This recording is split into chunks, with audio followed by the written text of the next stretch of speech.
There's a particular kind of quiet that comes late at night, when the house is settled, the television is off, and you're alone with your own thoughts. Maybe you've felt it. The ache in your joints seems louder in the dark. The face of someone you miss drifts back into your mind. And that question returns, the one you don't say out loud. Is God still watching over me, even now? You've prayed the same prayers for years. You've trusted Him through so much already. But tonight, as you lie here, you wonder if He still hears you, if He's still near. Friend, before you close your eyes tonight, I want to remind you of something ancient and true. God does not slumber. He does not sleep. While you rest, He is awake, watching, holding every fear you carry with a love that never grows tired. Tonight isn't about doubting whether He's there. It's about remembering what He's already promised.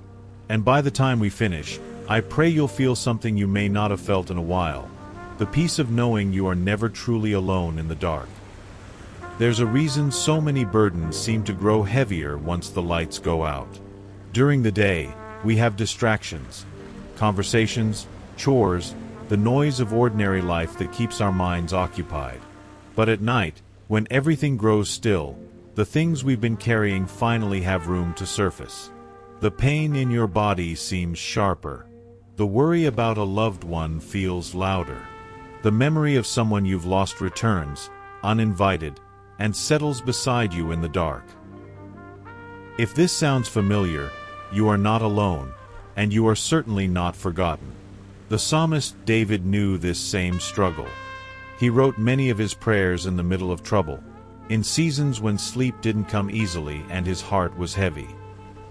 Yet in Psalm 4, he says something remarkable, that he can lie down and sleep in peace, because it is the Lord who makes him dwell in safety. Notice he doesn't say his circumstances had changed. His body probably still ached. His enemies were still real. But his peace didn't depend on the night being quiet. It depended on knowing who was watching over him. That same truth carries into Psalm 121, one of the most comforting passages in all of Scripture for anyone walking through a hard season. It tells us that the one who watches over us will not slumber. Think about that for a moment. Every person you love, every person who has ever cared for you, has needed rest at some point. Even the most devoted caregiver eventually grows tired. But God never does. There is no hour, no matter how late, when His attention toward you wavers. Perhaps tonight your heaviness isn't about circumstances at all. Perhaps it's simply the ache of growing older. The body doesn't move like it used to. Sleep doesn't come as easily. And in the quiet, it's tempting to wonder if you're being left behind, forgotten by the busyness of the world around you. But hear this gently. Growing older has never made you less seen by God. If anything, His watchfulness over you has only deepened with every year you've walked with Him. The heaviness you feel tonight is real, but so is His presence beside you in it. He is not distant. He is near, awake, and fully aware of everything weighing on your heart right now. Once we've named the weight we're carrying, the next question becomes, what do we do with it?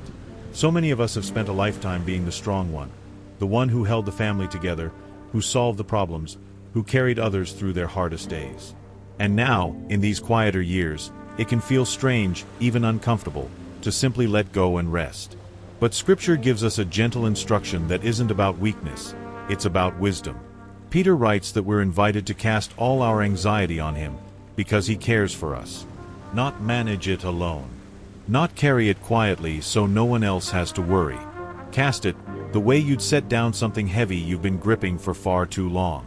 Think of the disciples in the boat, caught in a violent storm on the Sea of Galilee. The wind was howling, the waves were crashing over the sides, and there in the midst of it all, Jesus was asleep. Not because He didn't care, not because He was unaware, but because He knew exactly who He was, and He trusted His Father completely. When the disciples woke Him in a panic, He calmed the storm with a word, but He also asked them a tender question. Why were they so afraid? That question isn't just for the disciples. It's for us too, especially now. Maybe your storm isn't wind and waves. Maybe it's a diagnosis, a diminishing independence, a body that no longer does what it once did. It's natural to want to hold tightly to control when so much feels like it's slipping away. But letting go isn't giving up. It's placing your trust in hands stronger than your own. It's saying, Lord, I've carried this long enough. I trust you with it now. Tonight, whatever you've been holding onto in silence, He is asking you to release it into His care. Not because you failed to carry it well, but because you were never meant to carry it alone. There's a particular kind of loneliness that tends to visit in the evening hours. The phone doesn't ring as often as it used to. The house that once echoed with children's laughter now sits quiet. Maybe your spouse has gone on to be with the Lord, or your children live far away, or simply life has scattered the people who once filled your days. And in that stillness, it's easy to feel forgotten, unseen by a world that seems to move on without you. But here is something precious worth holding on to tonight. Being unseen by people does not mean being unseen by God.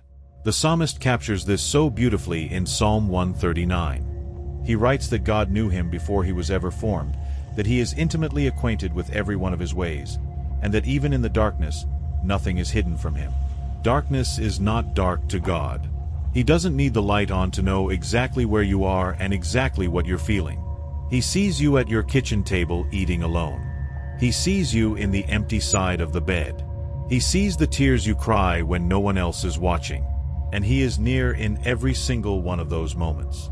Throughout Scripture, God describes Himself as a shepherd, one who counts every sheep, who notices when even one wanders or falls behind. A shepherd doesn't watch from a distance. He stays close. He walks among the flock. And that's the kind of nearness God offers you tonight, not a faraway concern, but a close, personal watchfulness over your life. This doesn't mean the ache of loneliness disappears the moment you read these words. Feelings take time to heal, and that's all right. But there's a difference between being alone and being forsaken. You may be alone in that room tonight, but you are not forsaken. The God who formed you, who has walked with you through every season of your life, has not stepped away now. His love for you hasn't dimmed with age, and His attention toward you hasn't wandered elsewhere. So if the quiet feels heavy tonight, let it also remind you of this truth. In the silence, He is still speaking. In the stillness, He is still near. And in the darkness, His eyes have never once left you. There's something beautiful about the way God designed each day to end and begin again. No matter how hard yesterday was, no matter how heavy tonight feels, morning is coming. And with it comes a promise tucked into the book of Lamentations, a book written, remarkably, during one of the darkest seasons in Israel's history. In the middle of grief and loss, the writer pauses and says something extraordinary, that God's mercies are new every morning, that His faithfulness is great. Think about what that means for you tonight. Whatever tomorrow holds, a doctor's appointment, another quiet day, a hard memory you'd rather not revisit, you don't have to face it with yesterday's strength. God doesn't ask you to carry forward the weariness of today into tomorrow. Each morning, He meets you with fresh mercy, fresh grace, fresh strength for whatever that day requires. You are not simply counting down the years. You are being renewed, day by day, even as your body grows older. This is the quiet miracle of walking with God in the later seasons of life. The world may tell you that aging is only about loss, fading strength, fading independence, fading relevance. But Scripture tells a different story. Paul reminds us that though our outer self is wasting away, our inner self is being renewed day by day. What the world sees as decline, God is using for deepening. Deepening your faith, deepening your trust, deepening your closeness to Him. So tonight, as you finally close your eyes, don't carry the weight of today into your sleep. Set it down. Rest in the truth that the same God who watched over you today will watch over you through the night, and will meet you again with new mercy in the morning. You are not forgotten. You are not alone. And you are not finished. Not by a long way. God is still writing your story, still walking beside you, still holding you close through every hour, seen and unseen. Close your eyes now, friend. Rest well. He's got you, tonight, and every night to come.